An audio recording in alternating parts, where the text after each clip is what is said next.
साल 2010 में जहां कई अपराधी कानून के शिकंजे से फरार होने में कामयाब हुए, वहीं कई अपराधियों को सजा देकर हमारे देश के कानून ने ऐतिहासिक मिसाल पेश की।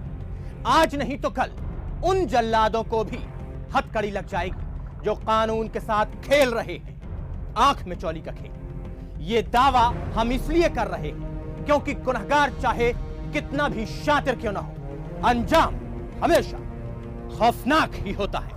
साल 2008 में मुंबई में सबसे बड़ा आतंकी हमला हुआ और इस हमले में पकड़े गए इकलौते गुनहगार अजमल आमिर कसाब का नाम देश की सबसे बड़े दुश्मन की फहरिस्त में शुमार किया गया। 2 साल से ये शैतान कानून का मेहमान बनकर सरकारी रोटियां तोड़ रहा था, लेकिन साल 2010 में इस आतंकी को भी सुना दी गई मौत की खौफनाक सजा।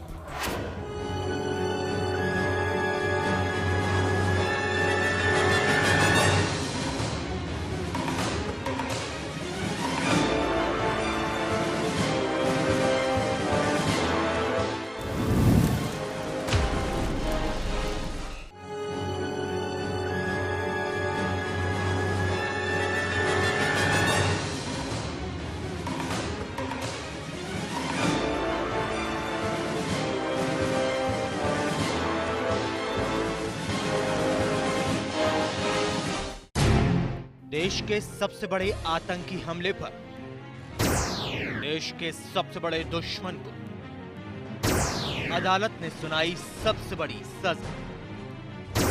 किलिंग मशीन को सजाए मौत। तारीख 6 मई 2010। ये वो दिन था जब होने वाला था देश का एक ऐतिहासिक फैसला। देश के सबसे बड़े गुनहगार को अदालत देने जा रही थी सबसे खौफनाक सजा, जी सजाए मौत। और जिस दरिंदे को यह सजा मिलने वाली थी वो कोई और नहीं बल्कि मुंबई में हुए देश के सबसे बड़े आतंकी हमले को अंजाम देने वाला पाकिस्तान से आया आतंकी अजमल आमिर कसाब था।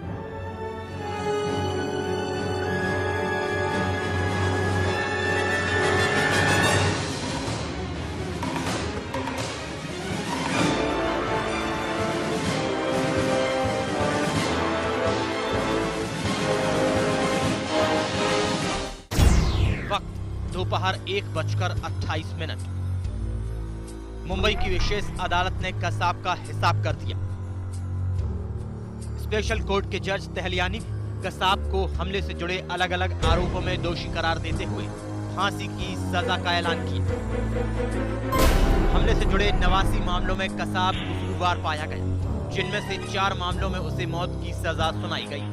कसाब को मर्डर, हत्या की साजिश रचने, देश के खिलाफ युद्ध सहित 4 मामलों में फांसी की सजा सुनाई गई, जबकि 5 मामलों में इस आतंकी के खिलाफ उम्र कैद की सजा का ऐलान किया गया।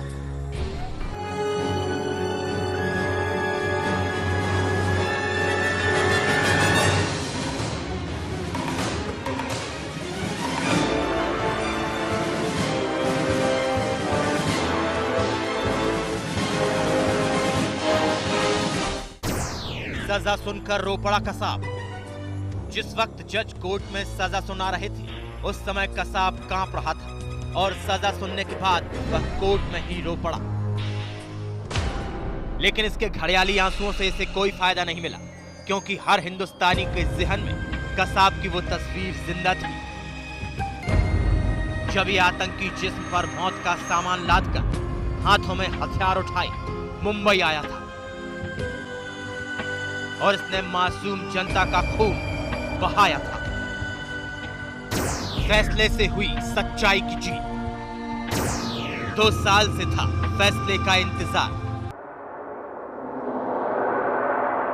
मुंबई पर हमला 26 नवंबर 2008 को हुआ था।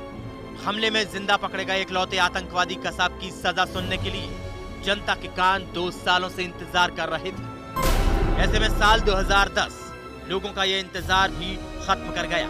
इंसानियत के गुनहगार मोहम्मद अजमल आमिर कसाब को फांसी के तख्ते पर लटकाने का ऐलान किया गया।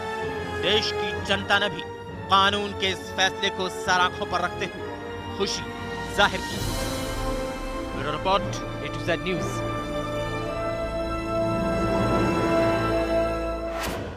नक्सलवाद धीरे धीरे देश के लिए सबसे बड़ा खतरा बनता जा रहा है।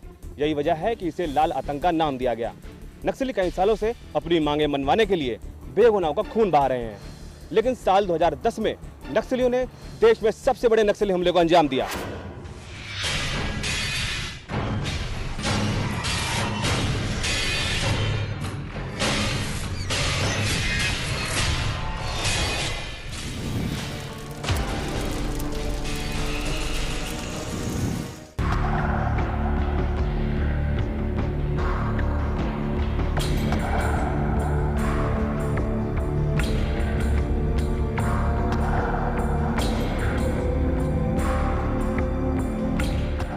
साल छत्तीसगढ़ के दंतेवाड़ा में नक्सलियों ने देश के सबसे बड़े नक्सली हमले को अंजाम दिया, जिसमें एक साथ 76 जवान शहीद हो गए।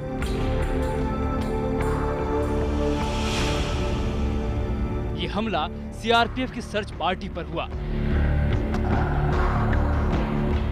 शहीद हुए जवानों में 2 inspector, 5 sub inspector, 9 head constable, 56 constable, DF का 1 हवलदार और 1 एसपीओ शामिल थे। मारे गए 76 जवानों के अलावा हमले में 5 जवान पूरी तरह जख्मी हो गए।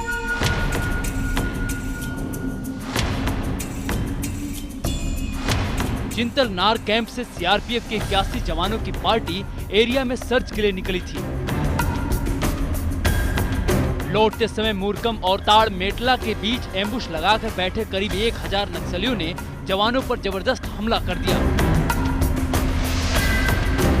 नक्सलियों ने पुलिस पार्टी को ऐसी जगह घेरा जहां कच्ची सड़क पर जगह जगह बारूदी सुरंगें मौजूद थी।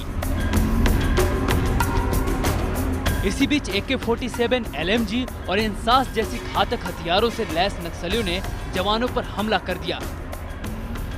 नक्सलियों का पहला वार ही सबसे घातक था, जिसमें 21 से ज्यादा जवान शहादत की नींद सो गए। इसके बाद तो जैसे जवानों की लाशों के ढेर लग गए।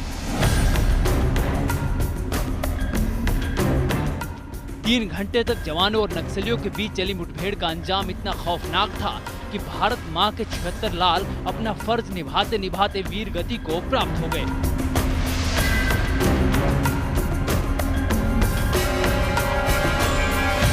जबकि इस मुठभेड़ में एक भी नक्सली के मारे जाने की खबर नहीं मिली। दिल दहला देने वाली इस खबर ने पूरे देश में कोहराम मचा दिया। देश में हुए सबसे बड़े आतंकी हमले ने सियासतदानों की नींद उड़ाकर रख दी। कहीं हमले की जमकर निंदा हुई तो कहीं नेताओं ने हमले को हथियार बनाकर सियासत की रोटियां गर्म की। कहीं सरकार पर सवाल उठे तो कहीं गृह मंत्री से इस्तीफे की मांग की गई। लेकिन जो होना था वो हो न सका। अपने जवान बेटों की मौत पर बिलखती बूढ़ी आंखों को आज तक सुकून नहीं मिल पाया। हमले की जांच होती रही, लेकिन इस घातक हमले को अंजाम देने वालों के खिलाफ आज तक कोई कार्रवाई नहीं हो सकी। Bureau report, A to Z news. साल 2010 के जो अपराध आप देख रहे हैं, उनकी कड़वी यादें कलेजे को कपकपा देती हैं। यूं तो बुरी यादों को भुला देना ही बेहतर है, लेकिन बुरे को देखकर भविष्य के लिए सावधान होने में हम सब की भलाई। चलिए लेते हैं एक छोटा सा ब्रेक, चल लौटेंगे टोटल रिकॉल 2010 के साथ।